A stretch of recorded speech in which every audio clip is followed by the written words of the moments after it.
Hello students, classical ম্যাথমেটিক্সের চ্যানেলে তোমাদের সকলকে স্বাগত। আজকের এই ভিডিওতে আমি ফাংশন বা অপেক্ষক নিয়ে আলোচনা করব। এখন অপেক্ষক এই কথাটা যে আপেক্ষিক কথার সঙ্গে সম্পর্কযুক্ত সেটা তোমরা নিশ্চয়ই শব্দ থেকেই বুঝতে পারছো। অর্থাৎ আপেক্ষিক ব্যাপারটা কখন আসে, যখন আমরা কোনো একটা বিষয়ের সঙ্গে অন্য একটা বিষয়ের জন্য তুলনামূলক আলোচনাতে যায়। আমরা বলি যে এটার সাপেক্ষে এটা। অর্থাৎ আমরা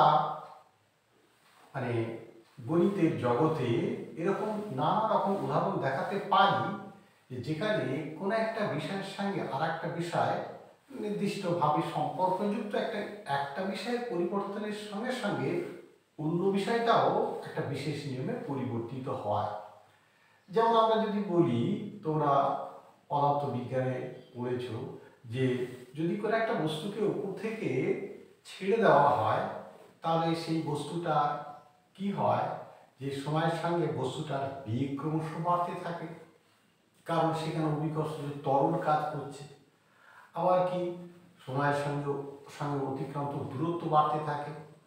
আমরা যদি বলি যে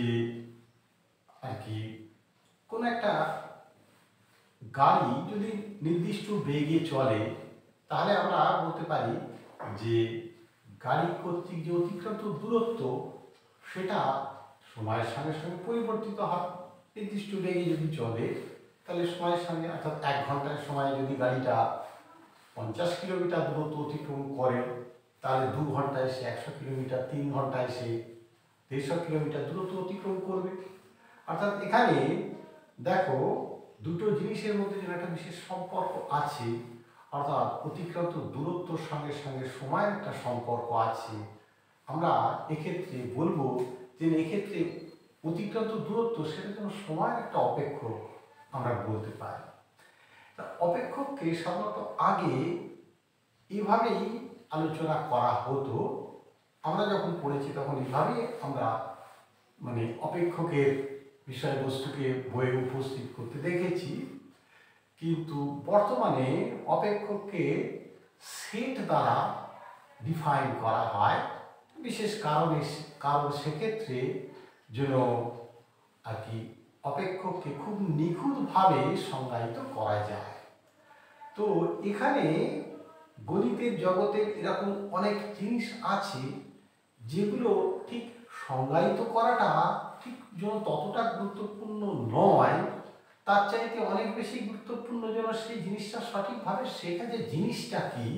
তো সেই জন্যই দেখো আমি তোমাদের একটু বললাম যে অপেক্ষক জিনিসটা কি। তো আমরা যদি এবার সেটের ধারণা দিয়ে বিষয়টা আলোচনা করি তাহলে বলতে পারি যে মনে করো যে বলা হলো যেন এ একটা সেট আর বি একটা সেট, এরা অবশ্যই দুটো নন এমটি সেট এবং এ সেটের কিছু উপাদান আমরা বলতে পারি যেমন এ বি সি ডি। আর যদি বি সেটের উপাদান বলি যে 1 2 3 4 5 6 আরো আছে, তাহলে এক্ষেত্রে আমরা বলবো যে এফ যদি আমরা বলছি এফ যদি এমন একটা নিয়ম হয় যে নিয়মে এ সেটের প্রতিটি উপাদান বি সেটের কোনো এক উপাদানের সঙ্গে সম্পর্কযুক্ত, অর্থাৎ যেন এ কানেক্ট করেছে 4-এর সঙ্গে, বি কানেক্ট করেছে বি এর সম্পর্ক যেন 1-এর সঙ্গে, সি এর সম্পর্ক যেন 2-এর সঙ্গে, ডি এর সম্পর্ক যেন 6-এর সঙ্গে। আমরা যদি এমন একটা নিয়ম পাই যে এই যে এ সেটের প্রতিটি উপাদানকে বি সেটের একটা নির্দিষ্ট উপাদানের সঙ্গে যুক্ত করে, তাই না? অর্থাৎ এখন সেক্ষেত্রে আমরা বলবো তাহলে এটার জন্য একটা function function from A to B, A থেকে বিতে, এই যে এটা একটা ফাংশন, তাই না? অর্থাৎ এই যে বলা হলো যে ফাংশনকে জন্য এইভাবে আমরা বলতে পারি যে ফাংশন যেন একটা বিশেষ রিলেশন সম্বন্ধে তো আমি আগের ভিডিওতে আলোচনা করেছি যে রিলেশনটা কি। তোমরা মানে আমার চ্যানেলে গিয়ে রিলেশন ভিডিও যদি দেখো তাহলে দেখতে পাবে।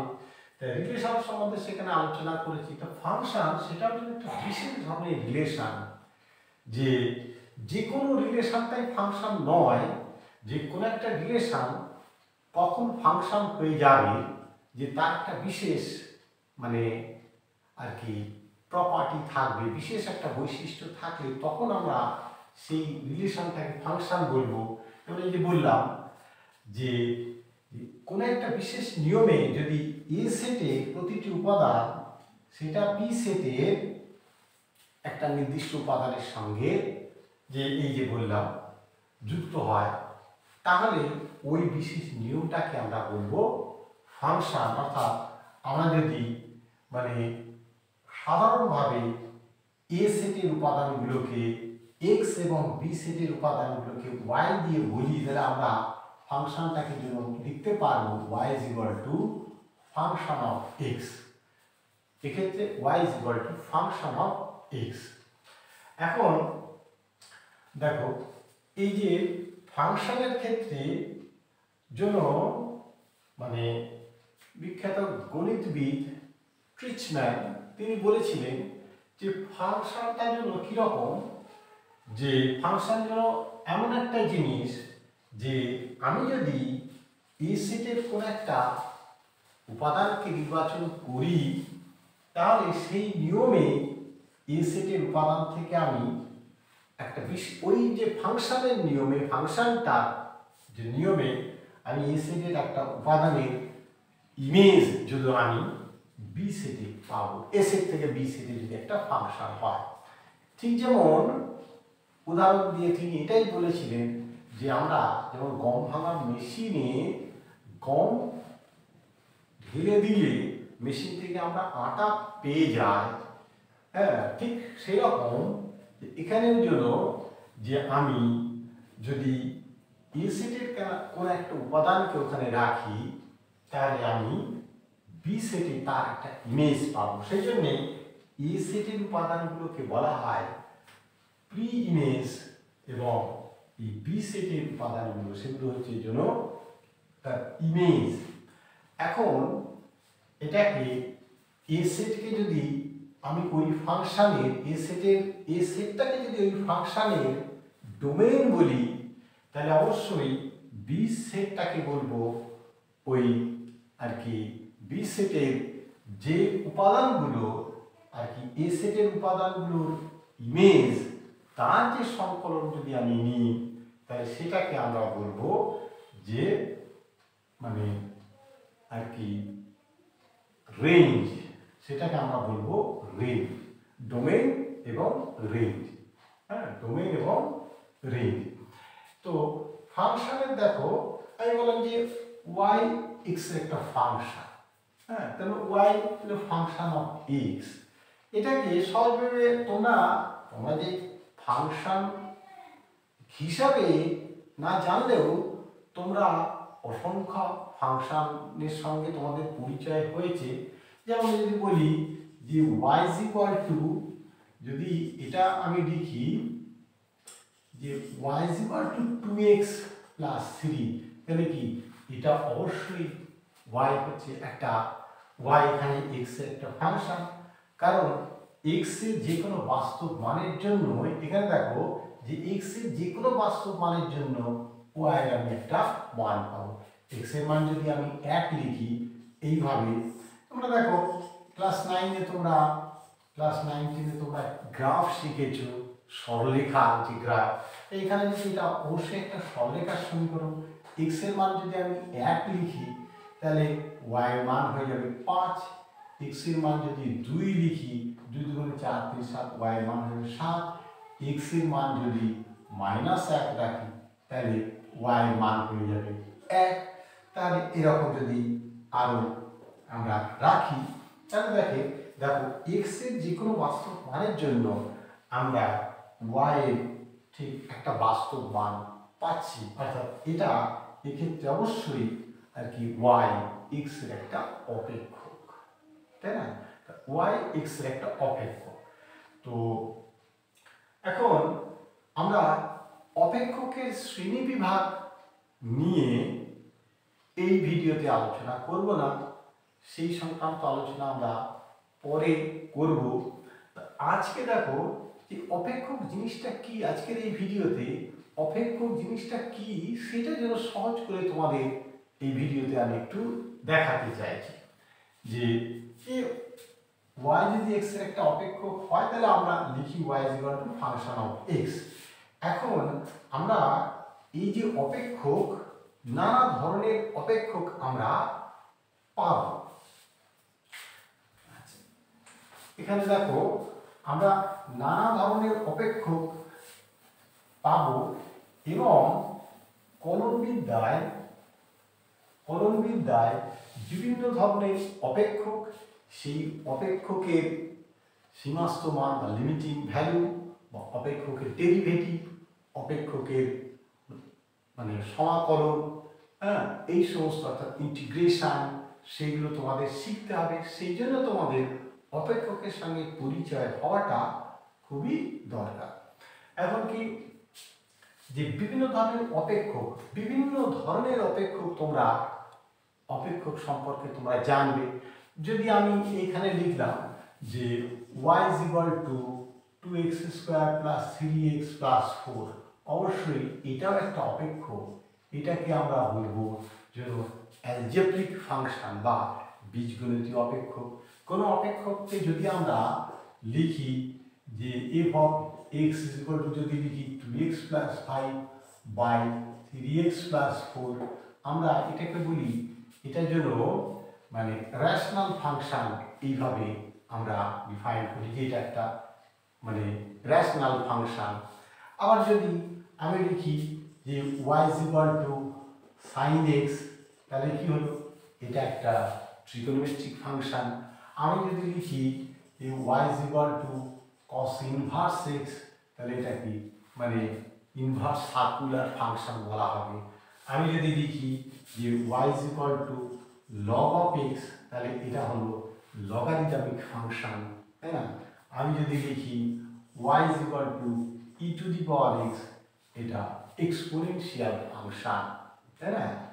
এই বিভিন্ন ফাংশন সম্পর্কে তোমাদের এখানে বললাম।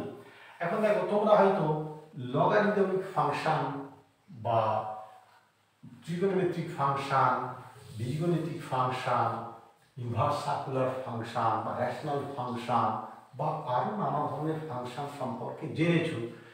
এখানে এই যে অনেক সময় যে e⁻x, আমি একটা জিনিস লিখেছি যে e⁻x, এখন যে e⁻x এই ফাংশনটার কথা একটুখানি এখানে আলোচনা করছি, কারণ আগে ক্লাস 11-এ এই e⁻x এই জিনিসটা সিলেবাসে ছিল এবং আমরা e⁻x-টা কি সেটা সম্পর্কে আমরা জানতাম এবং ওই e⁻x এর যে e⁻x যে সিরিজটাকে রিপ্রেজেন্ট করছে তার উপর ভিত্তি করে বিভিন্ন অঙ্ক আমরা করেছি। পারলে পরে সেই সংক্রান্ত ভিডিও আমি তৈরি করব। কিন্তু এখানে e⁻x-টা e⁻x যে y = e⁻x-টা কি সেটা একটুখানি আলোচনা করে দিচ্ছি। যে বিশেষ কিছু না, আসলে y = যে e⁻x, এই যে e⁻x আসলে কি, এটার জন্য একটা বিশেষ সিরিজকে রিপ্রেজেন্ট করছে। অর্থাৎ e⁻x হলো 1 + x plus x² plus x³ plus x⁴ plus dot dot dot, এইভাবে যদি আমরা মানে অসীম পর্যন্ত আমরা লিখি, তাহলে এই যে মানে একটা শ্রেণী, হ্যাঁ, যে এই যে বিশেষ সিরিজের যে যোগফল, এই যোগফলটাকে আমরা সংক্ষেপে বলছি e⁴x। তো দেখো e⁴x একটা অত্যন্ত গুরুত্বপূর্ণ, উচ্চতর গণিতে এটা অত্যন্ত একটা গুরুত্বপূর্ণ জিনিস। তো সেই e⁴x এর কথাটা তোমাদের এখানে একটু বলে দিলাম যে e⁴xটা কি, বিশেষ কিছুই না, যে এই যে একটা মানে শ্রেণী, যে 1 থেকে শুরু হচ্ছে 1 + x + x² by factorial 2 + x³ by factorial 3 + x⁴ by factorial 4, এরকম করে আমরা যদি একবারে মানে ইনফাইনিট সিরিজ, এটা একটা ইনফাইনিট সিরিজ, অসীম পর্যন্ত যদি চলে যায়, তাহলে এটাকেই আমরা বলবো আর কি e⁴x, এক্সপোনেনশিয়াল ফাংশন। এছাড়া আরও দেখো যে লগারিদমিক ফাংশন কথা বললাম, আর একটা বিশেষ ফাংশন কথা বলবো যে y = দেখো এই যে এই চিহ্নের মধ্যে x, অর্থাৎ এই ফাংশনটা একটা বিশেষ ধরনের ফাংশন কি, যে এখানে y এর মান মানে y এর মান হচ্ছে এটাকে বলা হয় আর কি greatest integer function, greatest integer function এটা।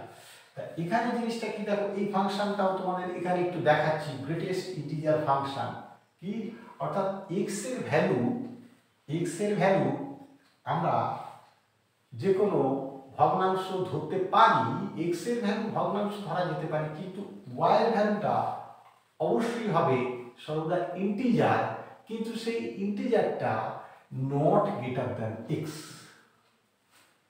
ভালো করে দেখো, খুব সুন্দর জিনিস এটা, ছেলে মেয়েদের দেখেছি অনেক ক্ষেত্রে একটু বুঝতে অসুবিধা হয়, যে তাই জন্য এই ফাংশনটার কথা একটু আলোচনা করছি, যে y = greatest integer of x, y = greatest integer of x, যেখানে y not greater than x।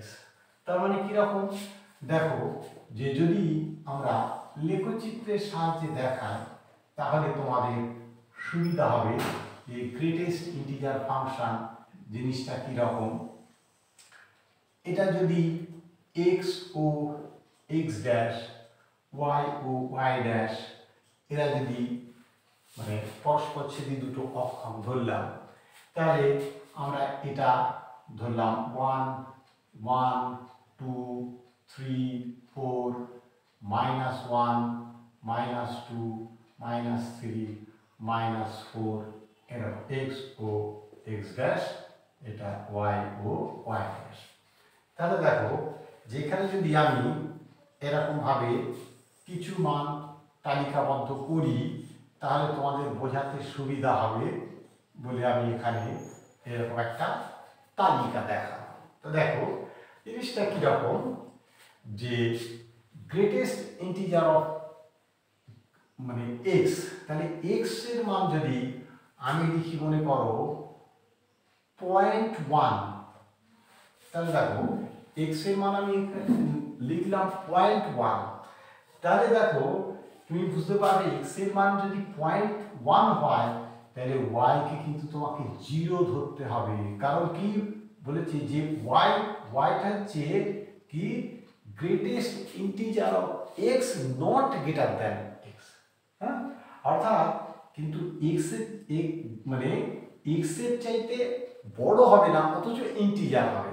তাহলে দেখো 0.1, তাহলে এটা যদি 0.1 আমি ধরি, তাহলে দেখো এটা 0 হচ্ছে, 0.1 হলে এটা 0। আবার যদি তুমি কত 0.3 ধরো, তাহলেও এটা 0। 0.27 ধরো, তাহলেও এটা 0। আবার যদি তুমি তাহলে দেখো, তার মানে এই যে যখন 0 হচ্ছে তখন কি হয়ে গেল, এটা এইটাই থেকে গেল, এটা 1 2 3 4 লিখলাম, -1 -2 -3 -4। এবার যদি এটা আমি পুরোপুরি 1 লিখি, তাহলে দেখো তখন কিন্তু y হয়ে যাবে 1। আবার যদি তুমি দেখো 1.2, তাহলেও 1, যদি লেখো 1.5, তাহলেও 1, যদি লেখো 1.9 তাহলেও কিন্তু 1, কিন্তু যেই এটা 2 লিখছো এটা 2, তাই না? দেখো তার মানে যখন x এর মান যখন আর কি 0 থেকে 1 এর মধ্যে থাকছে y কিন্তু 1, হ্যাঁ, এখানে এইরকম একটু দিলে সুবিধা হয়। আবার যদি এটা 1 হয়, এটা কিন্তু দেখো 1 এর থেকে বড় যখনই হচ্ছে তখন এটা কি হচ্ছে, এটা কিন্তু দেখো এটা 2, 1 এর চাইতে বড় যেই হলো অ্যাকচুয়ালি এখানে মানে এই যে দেখানো হচ্ছে এই 1 এর চাইতে বড় যেই হলো এটা 2 হলো। আবার ঠিক একই রকম ভাবে তাহলে বুঝতে পারছো যে এই যে 3 এর চাইতে বড় যেই হলো সঙ্গে সঙ্গে এটা হয়ে গেল এই রকম যদি দেখায় 3, 4 এর চাইতে বড় যেই হলো এটা হয়ে গেল 4। তাই দেখো এই যে এই দিকে তার মানে দেখো যে y is equal to the greatest integer of x, তার ফাংশনের এই দিকটা কেমন হলো। আবার দেখো এই দিকটা বুঝতে একটু সুবিধা হয়, কিন্তু উল্টো দিকটা হয়তো একটু বুঝতে আরও এখানে কিছু ভ্যালু লেখার জন্য এটা পাশে কিছু ঘর আমি লিখে নিলাম। গ্রেটেস্ট ইন্টিজার ফাংশন, দেখো জিনিসটা অনেক ছাত্রছাত্রী অসুবিধা হয় বলে এই ফাংশনটা একটু বুঝিয়ে দিচ্ছি। Greatest integer function. আবার এবার যদি মনে করো আমরা যদি নেগেটিভ দিকে যেতাম, তাহলে এটা যদি দেখো মনে করো নেগেটিভ 5, যদি নেগেটিভ 0.5 নেগেটিভ 0.5 ধরতাম, তাহলে কিন্তু দেখো খেয়াল করো তখন কিন্তু যে greatest integer not greater than, তাহলে তখন কিন্তু এটা কিন্তু দেখো -1 হতো। হ্যাঁ, নেগেটিভ 0.5 হলে এটা কিন্তু -1 হতো। তাহলে ঠিক একই রকম নেগেটিভ যদি নেগেটিভ 0.6 হতো তাহলেও -1, নেগেটিভ 0.8 হলেও -1 হতো, তাই না? কিন্তু যদি মনে করো নেগেটিভ 1.2 হতো তাহলে তখন কি হতো, তখন দেখো এই যে 1.2 তখন এটা -2 হয়ে যেত। তার মানে যদি 1.5 নেগেটিভ তাহলেও এটা -2। তার এইবার নিশ্চয়ই তোমরা দেখো বুঝতে পারছো। তার মানে দেখো এই যে এদিকে যেমন এদিকে দিলাম, এই দিকে জিনিসটা কিরকম হয়ে যাবে দেখো, যে এই যে নেগেটিভ এখানে লেগে থাকবে কিন্তু এখানে জন্য গ্যাপ থাকবে, এখানে লেগে থাকবে।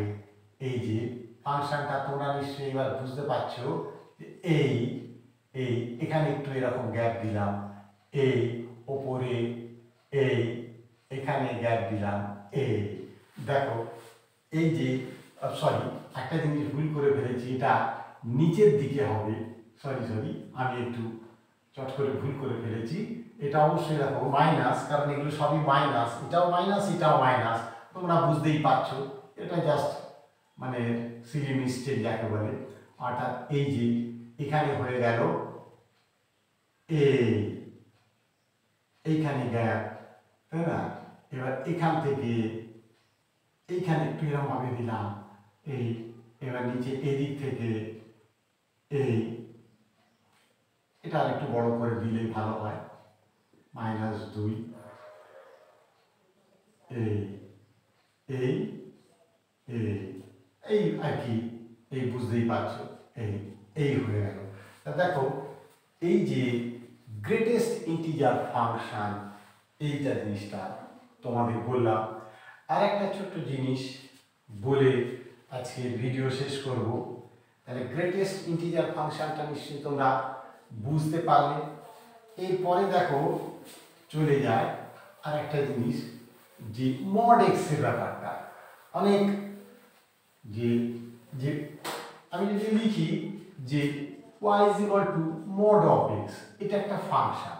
হ্যাঁ, এটা দেখো ক্যালকুলাসের বা কলনবিদ্যার অঙ্ক করতে গেলে তোমরা বিভিন্ন জায়গায় এই mod x-টা পাবে।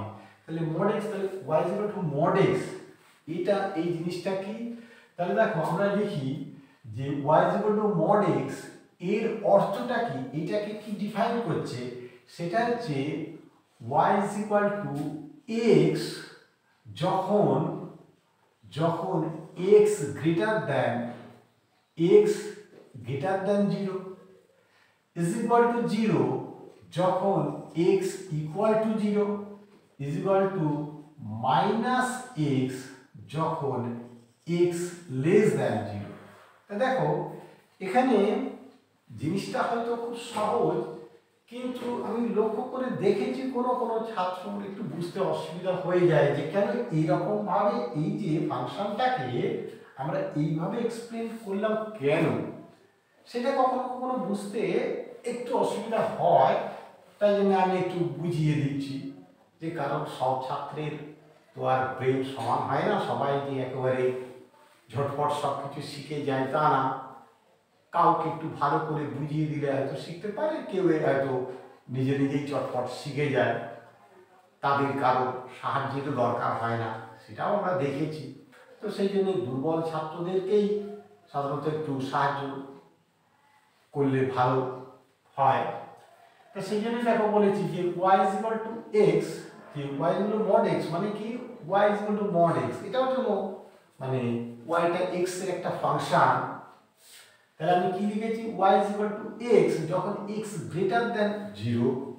তার মানে দেখো ব্যাপারটা কি, যে এখানে তো কেউ ভাবতে পারে যে স্যার যে mod x মানে কি, অর্থাৎ জন্য পজিটিভ, মড মানে মড ভ্যালু মানে পজিটিভ ভ্যালু।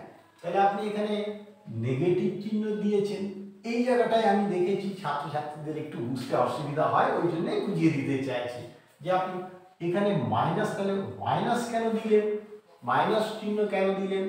তো দেখো তোমরা বুঝতে পারছো কেন মাইনাস দিয়েছি। আমি কি লিখেছি যে y is equal to x যখন x greater than 0, তার মানে আসলে যদি x এর ভ্যালুটা যদি পজিটিভ হয়, তাহলে মডের মধ্যে x মানে কি, x এর ভ্যালু যদি 5 হয়, তাহলে x এর ভ্যালু যদি 5 হয়, তাহলে mod 5 is equal to 5ই হচ্ছে, তাই না? x এর ভ্যালু যদি তুমি 5 তো পজিটিভ, 5 মানে পজিটিভ, তাহলে 5 মানে mod x, তাহলে mod 5 মানে 5। যদি তুমি এখানে 0 লেখো তাহলে mod x মানে সেটা 0ই হলো। কিন্তু দেখো এই যে এই জন্য বলছি যে যখন x লেস দ্যান 0, এইখানটাই একটু আমি দেখেছি কোন কোন ছাত্রের বুঝতে অসুবিধা হয়, সেই জন্য একটু ভেঙে বুঝিয়ে দিচ্ছি যে সেটা হচ্ছে যে x যদি নেগেটিভ হয়, অর্থাৎ x যদি minus, x negative, x minus 5, তাহলে যেই আমি মাইনাস 5-এর সামনে আবার মাইনাস দিলাম, তাহলে সেটা কি হলো, মাইনাস মাইনাসে প্লাস 5 হয়ে গেল।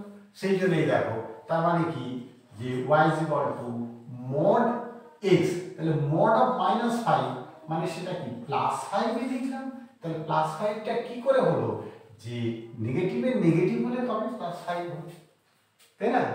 এইখানে অর্থাৎ ফাংশনকে এইভাবে ডিফাইন করা হয়েছে বলে কখনো কখনো কোনো ছাত্র আমি অভিজ্ঞতায় দেখেছি যে কোনো ছাত্রকে স্যার এরকম কেন হলো, সেই জন্যই সেই অভিজ্ঞতার জন্যই এইভাবে বলছি যে এখানে দেখো y is equal to minus of x যখন x less than 0, তার মানে কি x less than 0 মানে কি x নেগেটিভ, তাহলে নেগেটিভের সামনে আবার যদি আমি নেগেটিভ দিই, একটা নেগেটিভের নেগেটিভ মানে সেটাই হলো পজিটিভ। সেই জন্য দেখো যে y is equal to mod x যদি হয়, তাহলে mod x কে এই ফাংশনকে এইভাবেই এক্সপ্লেইন করা হয় যে y is equal to x যখন x greater than 0 is equal to 0 যখন x equal to 0 is equal to negative of x যখন x less than 0। তো দেখো এই যে ফাংশন এবং বিভিন্ন ধরনের ফাংশন সম্পর্কে কিছু বিষয় এই ভিডিওতে আলোচনা করলাম। পরের ভিডিওতে ফাংশন সংক্রান্ত দু একটা অঙ্ক তোমাদের করে দেখাবো। তো যদি তোমাদের ভিডিওটা তোমাদের উপকারে লাগে তাহলে আমার পরিশ্রম সার্থক। Thank you.